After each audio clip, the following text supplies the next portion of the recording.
नमस्कार, मैं ट्विंकल मिश्रा और आप देख रहे हैं HW न्यूज़। आने वाले दिनों में गुजरात विधानसभा चुनाव होने हैं और इसे लेकर बीजेपी और आम आदमी पार्टी धुआंधार प्रचार कर रही है, लेकिन कांग्रेस शांत नजर आ रही है। ये बड़ा सवाल है, क्या कांग्रेस ने हार मान ली? और अगर कांग्रेस इस वक्त चर्चा में है तो सिर्फ भारत जोड़ो यात्रा को लेकर ही चर्चा में बनी हुई। तो ये जो सवाल है उसका जवाब हम जानेंगे इस शो में। इस वक्त हमारे साथ मौजूद हैं HW न्यूज़ के एसोसिएटिव एडिटर विनय मिश्रा। तो विनय मिश्रा, इस वक्त मेरा पहला सवाल आपसे ये है कि क्या गुजरात में कांग्रेस पार्टी आक्रामक तरीके से चुनाव प्रचार करती हुई नहीं दिखाई दे रही है? इसकी वजह क्या है? यहाँ पर ट्विंकल में अपना जो ये जवाब आपको दूर से पहले बता दूं कि कुछ चीज़ें होती हैं वो हमें दिखाई देती हैं कि वे हो रही हैं, कुछ चीज़ें होती हैं लेकिन हमें दिखाई नहीं देती हैं कि वो हो रही हैं। ऐसे ही कांग्रेस के प्रचार के बारे में मैं कहना चाहूँगा कि ऐसा ऊपर से या खबरों से अगर हमें मतलब ऐसा लग रहा होगा कि कांग्रेस पार्टी जिस तरीके से भारतीय जनता पार्टी और आम आदमी पार्टी प्रचार कर रही है उस तरीके से कांग्रेस पार्टी का प्रचार अभियान नहीं है। लेकिन मैं यहाँ पर एक बात यह भी कहना चाहूँगा कि आम आदमी पार्टी तो ठीक है, वो पार्टी है, पार्टी के स्तर पे वो वहाँ पर प्रचार कर रही है, लेकिन भारतीय जनता पार्टी के लिए मैं ऐसा नहीं कहूँगा, क्योंकि भारतीय जनता पार्टी, मैं नहीं मान रहा हूँ कि भारतीय जनता पार्टी वहाँ पर गुजरात में प्रचार कर रही है। क्यों मैं ऐसा कह रहा हूँ? मतलब देखने में तो लग सकता है कि भारतीय जनता पार्टी गुजरात में इतना प्रचार कर रही है, लेकिन मैं इसलिए नहीं कहूँगा क्योंकि वो भारतीय जनता पार्टी की जो भी वहाँ पर प्रधानमंत्री मोदी कर रहे हैं, शिलान्यास कर रहे हैं, उद्घाटन कर रहे हैं या फिर योजनाओं का वो अनाउंस कर रहे हैं वहाँ पर, या फिर अभी जैसे स्कूल ऑफ एक्सीलेंस, ये भी बहुत सारे जो ऐसे प्रोजेक्ट्स हैं वो सरकारी हैं, वो किसी पार्टी के स्तर पे नहीं हो रहा है। तो ये जो रैलियाँ हो रही हैं, जनसभाएँ हो रही हैं, ये भारतीय जनता पार्टी की ओर से नहीं हो रहा है, वो सरकारी हैं। तो इसलिए मैं कह रहा हूँ कि आम आदमी पार्टी है जो जिसने आक्रामक तरीके से अभी अपना कैंपेनिंग वहाँ पर शुरू कर दिया है। भारतीय जनता पार्टी के बारे में मैंने बता दिया कि जो भी वहाँ पर अधिकतर कार्यक्रम हो रहे हैं, जो सब हो रहे हैं, वो सरकारी हैं। और कांग्रेस पार्टी की अगर बात करें तो ऐसा हमको दिखाई दे सकता है कि वहाँ पर कोई बड़ी जनसभाएं नहीं हो रही हैं, या फिर ऐसे उनके नेता हैं वो बड़े बड़े ऐसे मीडिया कॉन्फ्रेंसेस नहीं कर रहे हैं, ये सब नहीं कर रहे हैं, या फिर अलग अलग मुद्दों को लेकर के मीडिया के सामने जाएं, ऐसा नहीं हो रहा है। लेकिन जो ज़मीनी स्तर पे है, जो अगर गुजरात की बात की जाए तो वहाँ पर भी जो अधिकांश सीटें हैं वो ग्रामीण क्षेत्रों में हैं। और पिछली बार अगर कांग्रेस के प्रदर्शन की बात की जाए कि जो उन्होंने जिस तरीके से 2000 पिछले मतलब विधानसभा चुनाव में उन्होंने परफॉर्म किया था, उसमें से उनका परफॉर्मेंस ज़्यादा अच्छा था ग्रामीण इलाकों में। और ग्रामीण इलाकों में इस समय कांग्रेस बहुत ही ज़्यादा सक्रिय है। और मैं ऐसा इसलिए कह रहा हूँ क्योंकि कुछ जो नेता हैं जो ज़मीनी स्तर पर काम कर रहे हैं, जो बूथ लेवल पे ऐसे काम कर रहे हैं, उन्हें क्या निर्देश मिले हुए हैं, उन्हें उनसे क्या कहा गया है, उसके बारे में अगर मैं बताऊं तो उन्हें मतलब हर एक बूथ पर कम से कम 10-10 ऐसे व्यक्तियों को काम पर लगा दिया गया है जिनको जिम्मेदारी सौंपी गई है। कि आपको याद होगा कि अभी कुछ महीने पहले राहुल गांधी वो ये गुजरात में थे, वहाँ पर उन्होंने 8 बड़े ऐसे अनाउंसमेंट किए थे। अगर उन मतलब घोषणाओं की मैं बात करूँ तो दर्शकों को भी बता देता हूं कि राहुल गांधी ने गुजरात के लिए जो घोषणाएं की है उसमें यह है कि 500 रुपए में वो घरेलू सिलेंडर दिलाएंगे गुजरात के लोगों को। 300 यूनिट जो इलेक्ट्रिसिटी है, बिजली है, वो मुफ्त देंगे। और केजी से पीजी तक जो लड़कियां हैं उनको शिक्षा देने की बात कही गई है कि यानी अगर आप जब शिक्षा आपकी शुरुआत होती है, लड़कियों की शुरुआत होती है, तब से पोस्ट ग्रेजुएशन तक लड़कियों को मुफ्त शिक्षा दी जाएगी। ये राहुल गांधी ने घोषणा की हुई है कि अगर वो इस सरकार में उनकी पार्टी आती है, कांग्रेस पार्टी है, तो ये करेंगे। 3000 नए सरकारी स्कूल, वो भी ऐसे स्कूल जहां पर जो शिक्षा होगी वो कैसे होगी, अंग्रेजी माध्यम से, इंग्लिश मीडियम से। तो ये उन्होंने मतलब एक घोषणा की हुई है। युवाओं को 10 लाख नौकरी, ये भी उन्होंने घोषणा की हुई है। और जो बेरोजगार हैं जिनको नहीं सरकार दे पाती है मतलब नौकरी, तो उनके लिए 3000 रुपये मासिक भत्ता, इसकी भी घोषणा राहुल गांधी ने की हुई है। आगे अगर बात की जाए तो किसानों के लिए भी घोषणा की गई है कि कर्ज माफ़ किया जाएगा, बिजली बिल माफ़ किया जाएगा, और जो दूध के वहाँ पे मतलब उत्पादक हैं उनको 5 रुपये प्रति लीटर की सब्सिडी भी दी जाएगी। मतलब इस तरीके की घोषणा राहुल गांधी कर चुके हैं। अगर बात करें तो अगर हेल्थ की बात करें तो उसके लिए भी राहुल गांधी की ओर से मतलब घोषणा की गई। उन्होंने कहा है कि 10 लाख रुपए तक का मुफ्त इलाज किया जाएगा, जिसमें कि किडनी, लीवर और हृदय प्रत्यारोपण, जिसको हार्ट ट्रांसप्लांट कहते हैं, और हर गुजराती को मुफ्त दवा देने की भी घोषणा राहुल गांधी ने की है। नशा के खिलाफ भी राहुल गांधी घोषणा कर चुके हैं, और हाल ही में हमने देखा है कि मुंद्रा पोर्ट से या फिर जहरीली शराब से कैसे मामले गुजरात से आते हैं कि वहाँ पर वैसे तो कहने के लिए ड्राई स्टेट है गुजरात, लेकिन अभी भी वहाँ पर ये जो इस तरीके से अवैध तरीके से नशीले पदार्थों का मतलब वहाँ पे खरीदी बिक्री होती है और बहुत सारे लोग इसका सेवन भी करते हैं। तो उसके लिए भी राहुल गांधी ने वादा किया हुआ है। उसके अलावा उन्होंने रोजगार की गारंटी की हुई है, 8 रुपए में मतलब जो शहरी क्षेत्रों में भोजन भी मुहैया कराएंगे, और सरकारी नौकरियों के अलावा उन्होंने जो ठेका प्रथा है उसको भी बंद करने की बात की है। तो इसमें जो इस तरह के जो घोषणाएं कर चुके हैं, कुछ महीने पहले जब राहुल गांधी गए थे तब उन्होंने ये घोषणा की थी। तो ये जो मैंने बताया कि बूथ लेवल पे मतलब 10-10 लोगों को ये जिम्मेदारी सौंपी गई है कि ये जो बातें हैं वे लोगों तक पहुंचाई जाएं, और ऐसी जगहों पे शहरों को अगर छोड़ दिया जाए तो ग्रामीण में उनका ग्रामीण इलाकों में ज़्यादा वे ध्यान केंद्रित कर रहे हैं, जहाँ ज़्यादा कॉन्सेंट्रेट कर रहे हैं। तो ऐसा ऊपर से तो लग सकता है कि कांग्रेस पार्टी कुछ कर नहीं रही है, क्या होगा क्या नहीं होगा।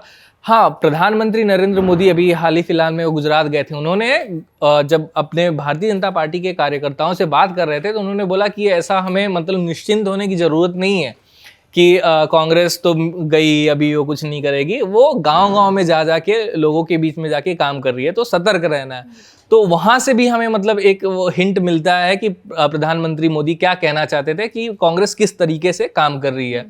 तो जो जैसा आपने सवाल पूछा कि क्या कर रही है कांग्रेस, दिखाई नहीं दे रही है, तो मेरा जवाब यही था कि कांग्रेस भले ही दिखाई न दे रही हो, लेकिन वो ग्रामीण इलाकों में, खास करके ग्रामीण इलाकों में उनका जोरदार अभियान जारी है। जी।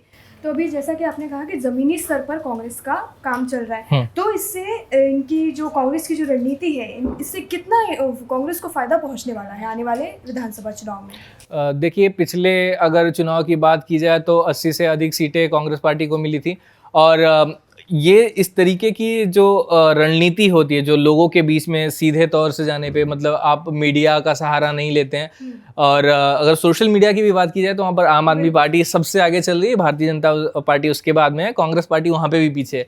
लेकिन ये एक पुरानी रणनीति है इस तरीके से जो इस समय कांग्रेस कर रही है, और ये काफ़ी ज़्यादा हद तक मतलब अब तक जो देखा जाए तो वो कारगर होती हुई दिखाई मतलब कारगर साबित हुई है कि लोगों से सीधे संपर्क करना, उनको कन्विंस करना, उनको बताना कि देखिए ये चीज़ें नहीं हो रही हैं, और ये ज़्यादा इफ़ेक्टिव होता है। इसका ज़रूर फ़ायदा होता है अगर इन बातों को जो मैंने बताया, जो कांग्रेस के कार्यकर्ताओं को सौंपी गई है, जो उनके ग्रास रूट लेवल के जो वर्कर्स हैं उनको जो सौंपी गई है कि इन वादों को लोगों तक पहुँचाया जाए, अगर वे काम अपना अच्छी तरीके से कर रहे हैं तो यकीन मानिए कांग्रेस पार्टी को इसका कहीं ना कहीं काफ़ी ज़्यादा हद तक इसका फ़ायदा उनको मिल सकता है। ये भी आपने कहा कि सोशल मीडिया पर जो बीजेपी इस वक्त काम कर रही है, कांग्रेस नहीं कर पा रही है, तो ऐसा क्यों है? कांग्रेस क्यों सोशल मीडिया पर काम अधिक नहीं कर रही है? ये भी एक सवाल होता है। देखिए, इसकी कई वजह हो सकती हैं। कुछ चीज़ें हैं सोशल मीडिया पर। यहाँ पर आम आदमी पार्टी, वो जो गुजरात में, अगर गुजरात की बात की जाए तो यहाँ पर ज़्यादा ही आक्रामक है सोशल मीडिया पर। अगर व्यूज़, लाइक्स, कमेंट्स और इंटरेक्शन की बात की जाए तो भारतीय जनता पार्टी से कहीं ज़्यादा कांग्रेस इन सब चीज़ों से बच रही है, क्योंकि अगर ग्रामीण इलाकों में या फिर जो एक ऐसा वर्ग भी आता है जो वंचित हैं, जिनके हाथ में अभी तक टेक्नोलॉजी लगी नहीं है और इन सब चीज़ों की समझ भी नहीं रखते हैं। ठीक है, एक जो शहरी इलाकों में जो आज के जनरेशन के लोग हैं वो इस पर ज़्यादा निर्भर रहते हैं, लेकिन अभी भी बहुत बड़ा ऐसा तबका है जो सोशल मीडिया पर नहीं है और इस तरह से न्यूज़ कंज्यूम नहीं करता है। तो ये एक वजह हो सकती है। और थोड़ा कभी ऐसा भी हो जाता है कि सोशल मीडिया पे आप कुछ करने जाओ, थोड़ी चीज़ें उल्टी हो जाती है, फायर कर जाती है, आप खुद ट्रोल हो जाते हो, तो मीम्स भी बनते हैं, मीम्स जी, तो ये भी वजह हो सकती है। लेकिन इसका मतलब ये नहीं होना चाहिए कि अगर सोशल मीडिया पे आप थोड़ा पिछड़ रहे हैं या फिर आप उतना ज़्यादा आक्रामक तरीके से नहीं कर रहे हैं तो मतलब आप रेस में ही नहीं है, ऐसा भी नहीं कहा जा सकता। तो चलिए, ये तो हो गई कांग्रेस की बात। बाकी अगर हम युवा कांग्रेस की बात करें तो उनकी भी जो भूमिका के बारे में काफ़ी चर्चा हो रही है, वो भी क्या चुपचाप काम कर रहे हैं, ये भी एक सवाल। देखिए, गुजरात में युवा जो कांग्रेस पार्टी की यूथ विंग है वो बहुत ही ज़्यादा अभी इस समय महत्वपूर्ण कार्य कर रही है। कह सकते हैं कि जो तो अभी सोशल मीडिया की बात हो तो क्या वो भी सोशल मीडिया पर ध्यान नहीं दे रहे हैं? नहीं, वो दे रहे हैं पर उस हद तक नहीं जैसे बाकी पार्टियां दे रही हैं, बीजेपी दे रही है और आम आदमी पार्टी दे रही है। ऑफ कोर्स कांग्रेस पार्टी के भी मतलब जो नेता हैं या फिर ऐसे वर्कर्स हैं वो सोशल मीडिया पर हैं, ऐसा नहीं कि बिल्कुल नहीं है। वे अपनी ओर से कोशिश कर रहे हैं पर उतना अग्रेसिवली नहीं कर रहे हैं जितना बाकी पार्टियां कर रही है। अगर हाँ, युवा परिषद की मतलब कांग्रेस यूथ विंग की बात करें तो अगर इन्हें मतलब कुछ ज़्यादा ही सक्रिय इस समय देखा जा सकता है। वो खटला परिषद, पदयात्रा, देर रात मशाल रैलियां, बाइक रैलियां, ट्रैक्टरों के साथ किसानों की रैलियां, ये सब कौन कर रहा है? ये वहाँ के जो कांग्रेस के यूथ वर्कर्स हैं वही कर रहे हैं। और जो ऐसे लोक कथाएं हैं, अगर जैसे कहानियां होती है गांव में लोग सुनाते हैं या फिर ये सब, उसके माध्यम से भी मतलब जो यूथ कांग्रेस है वो लोगों से जुड़ने की कोशिश कर रही है, उन्हें पार्टी से जोड़ने की कोशिश कर रही है। तो ये सब भी हो रहा है। और एक बात और है कि कुछ मतलब इस तरह की भी बात सामने ये है कि कांग्रेस पार्टी जो हिंदुत्व के नाम पे भारतीय जनता पार्टी मतलब हिंदुत्व का अपना सबसे बड़ा वो मानती है कि हिंदुत्व के हम ही सबसे बड़े करता रहता है। तो इसको लेकर भी कांग्रेस के मतलब निचले स्तर पर काम करने वाले नेता हैं, उनको भी हिदायत दी गई है कि हमें ज़्यादा मतलब एक विशेष वर्ग है उसे थोड़ा दूरी बना के हम पूरा अभियान करें। और जैसे कि अभी नवरात्रि का आया तो कांग्रेस के पोस्टर्स लगाए जाए, ये सब किए जाए, तो ऐसा लगना चाहिए कि कांग्रेस कर रही, तो इस तरह के काम भी किए जा रहे हैं। तो विनय, मेरा आपसे ये आखिरी सवाल होगा कि गुजरात विधानसभा चुनाव की घोषणा के बाद क्या ऐसा हो सकता है कि कांग्रेस अपनी रणनीति में कुछ बदलाव लाए या कुछ बदले? क्योंकि सवाल तो उठ रहे हैं कि कांग्रेस अपना काम चुपचाप कर रही है, तो इसे लेकर आप क्या कहेंगे कि क्या बदलाव ला सकती है कांग्रेस? देखिए ट्विंकल, मैं ये कहना चाहूँगा कि कांग्रेस जो अभी फिलहाल उसकी रणनीति है कि वो जमीनी स्तर पर पहुँचकर जो राहुल गांधी ने घोषणाएं की है वे घोषणाएं लोगों तक पहुंचाए, वह काम अगर वो अच्छे से करें तो अच्छा है। चुनाव की घोषणा होने के बाद में मुझे लगता है कि जो प्रेजेंस है सोशल मीडिया पर या फिर जो कांग्रेस के नेताओं का एक मतलब इस तरीके से वे प्रेस कॉन्फ्रेंस करेंगे, मीडिया को बुला के संबोधित करेंगे, लेकिन वो थोड़ा बढ़ जाएगा। लेकिन ये रणनीति जो है लोगों के बीच डायरेक्ट जाने की, वो वैसे ही जारी रहेगी, उसमें कोई बदलाव नहीं आएगा। ये थोड़ा बढ़ सकता है। और आपको ये भी बता दूं कि जो टीवी डिबेट्स हो रहे हैं फिलहाल मेन स्ट्रीम मीडिया में, तो ऐसा नहीं है कि वहां पर कांग्रेस के जो प्रवक्ता है वो नहीं जा रहे, वो जा रहे हैं, वो काफी अच्छे से जा रहे हैं, वे अपनी बात भी रख रहे हैं। लेकिन हाँ, मुद्दों को लेकर के प्रेस कॉन्फ्रेंस नहीं बुलाया जा रहा है जैसे कि यूजुअली होता रहता है, वो चीज़ एक मिसिंग है। लेकिन डिबेट्स में अभी भी कांग्रेस के जो स्पोक्स पर्सन्स हैं वो भाग ले रहे हैं। अब तो कई नए चेहरे भी सामने आए और काफ़ी अच्छी तरीके से अपनी बात भी रख रहे हैं। तो ये मैं कहना चाहता था। और दूसरी बात, भारत जोड़ो यात्रा जो अभी चल रहा है वो काफ़ी उसको पॉजिटिवली देखा जा रहा है, अच्छा रिस्पॉन्स भी मिल रहा है लोगों को। गुजरात में भी मतलब ऐसी बातें सामने आई है कि वहाँ भी 5 यात्राएं ऐसी निकाली जाएंगी।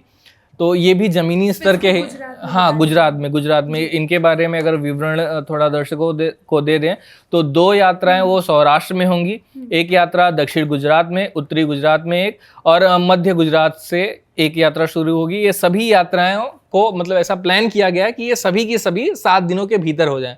तो इसका भी काफ़ी ज़्यादा मतलब फ़र्क पड़ेगा मतदाताओं को जोड़ने में, पार्टी के साथ में अपनी बात पहुंचाने में।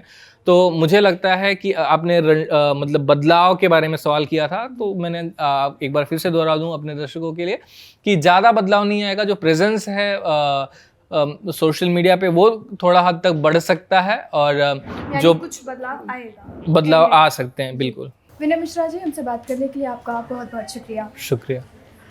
तो इस बातचीत से हमें ये समझ में आ रहा है कि कांग्रेस विधानसभा चुनाव के लिए कांग्रेस काफ़ी शांत चुपचाप होकर काम कर रही है। ये कांग्रेस के लिए कितना कारगर होगा, तो इस सवाल का जवाब हमें आप ज़रूर कमेंट सेक्शन में लिख के बताइए कि इस पर आपकी क्या राय है। बाकी खबरों के लिए जुड़े रहिए और देखते रहिए HW न्यूज़। अब खबरें पाइए सबसे पहले हमारे मोबाइल न्यूज़ एप्लीकेशन पर। एंड्रॉइड या iOS प्लेटफॉर्म पर जाइए, HW न्यूज़ नेटवर्क को सर्च कीजिए, डाउनलोड कीजिए और अपनी सुविधानुसार भाषा का चयन कीजिए। खबरों की भीड़ में अपने काम की खबर पाते रहिए।